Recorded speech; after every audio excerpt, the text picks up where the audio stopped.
The Sting Show. Operation Follow the Money. 3 human trafficking stings, $3 million in costs, zero transparency. Let's talk about the American tradition of the human trafficking sting. Part press conference, part moral panic, part budget sinkhole. Across the country, these branded operations promise to crack down on exploitation and rescue victims. But once the headlines fade, what are we actually left with?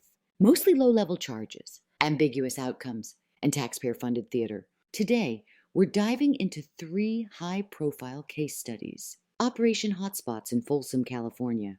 Fool Around and Find Out in Polk County, Florida. And Operation Burn Notice in Henry County, Georgia. Each one was sold as a serious anti-trafficking effort. All 3 relied on big narratives, bigger spending, and press-ready branding. And not one of them can clearly show that it disrupted actual trafficking. So how did we calculate the costs? Human trafficking stings are expensive, and the public almost never sees the receipts. Since agencies don't release itemized budgets, we built conservative cost estimates using local news reports, booking data, and court records, known staffing levels with standardized pay and benefits, publicly documented tactics like decoy operations, press briefings, and multi-agency task forces, and comparisons to past stings where budgets were disclosed. Law enforcement sting costs are driven by undercover operations, long shifts, usually overtime, decoy communications, hotel and rental logistics, surveillance teams on the ground, online, and in mobile units, supervisory staff, sergeants, lieutenants, command officers, providing real-time oversight, digital forensics, device triage, data extraction, secure evidence handling, fleet and facilities, vehicles, fuel, unmarked units, burner phones, surveillance spaces, multi-agency duplication, legal reviews, shared command posts, and extra administrative overhead. And of course, we have public information officers, press conferences, media prep, and headline management to make sure that we get a big spoonful of whatever rhetoric they are feeding us. All told, these efforts can run anywhere from $10,000 to $30,000 per arrest, whether or not a trafficking charge ever materializes. Now let's look at the cases. First, Operation Hotspots in Folsom, California. In 2020, Folsom police closed out Operation Hotspots, a 4-year multi-agency effort branded as a human trafficking crackdown. In its final run, it produced 13 arrests. Over 4 years total? 46. What the public saw were arrests of buyers and some sex workers, one mention of a juvenile discovered with no clarification, 0 confirmed trafficking charges, and 0 public outcomes tied to victim services.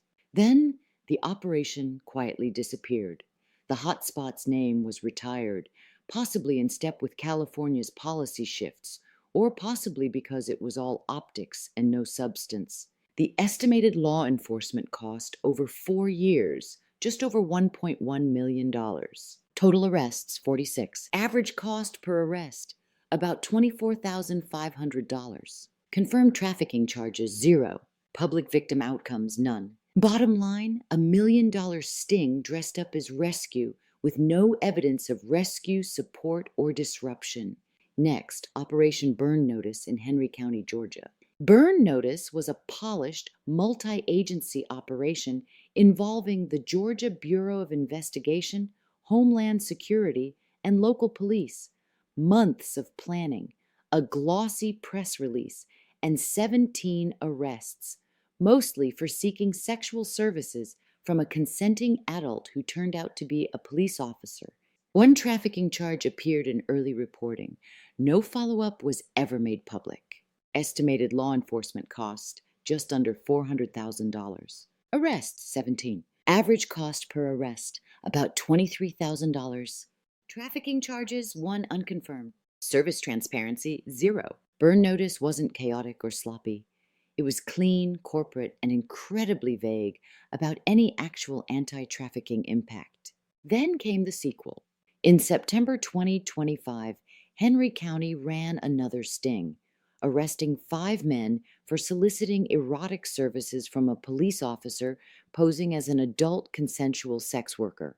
One woman was described as recovered and referred to services, but again, no follow-up, no victim data, and no trafficking prosecutions. Officials say 30 pandering arrests have occurred since July 2025.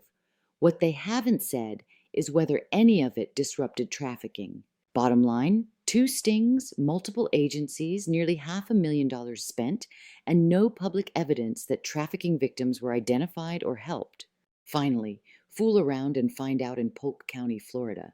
Because you just can't talk about trafficking without bringing up the embarrassingly theatrical operations out of Polk County under Grady Judd, where mugshots substitute for evidence and slogans replace outcomes. Polk County has turned stings into a brand. The latest fool around and find out operation was marketed as a trafficking intervention. In practice, it was a high-volume solicitation sweep. Officials claimed between 100 and 200 arrests. The vast majority were prostitution-related misdemeanors. No trafficking prosecutions were detailed. Services were said to be offered, but never documented. Estimated law enforcement cost about $1.73 million. Arrests between 100 and 200. Cost per arrest roughly $8,600 to $17,250. Trafficking disruption? Unclear. Service outcomes? None reported. This is spectacle policing at scale. Flashy branding, press blitzes, mugshot parades. What it lacks is substance, transparency, or confirmed outcomes. So let's compare the costs and count the results. Across all 3 operations, the pattern is the same. High spending, low transparency, few or no trafficking charges, and no measurable victim outcomes. If this is rescue, where are the rescued? These stings may look different on the surface, but they share the same DNA. They offer a media-friendly illusion of impact, where arrests are treated as justice and rescue is claimed without proof. Meanwhile, the public pays the bill and the people most vulnerable, often sex workers and buyers in marginalized communities, are criminalized, not supported. If stings worked, we wouldn't still be doing them. The United States has been running prostitution stings forever.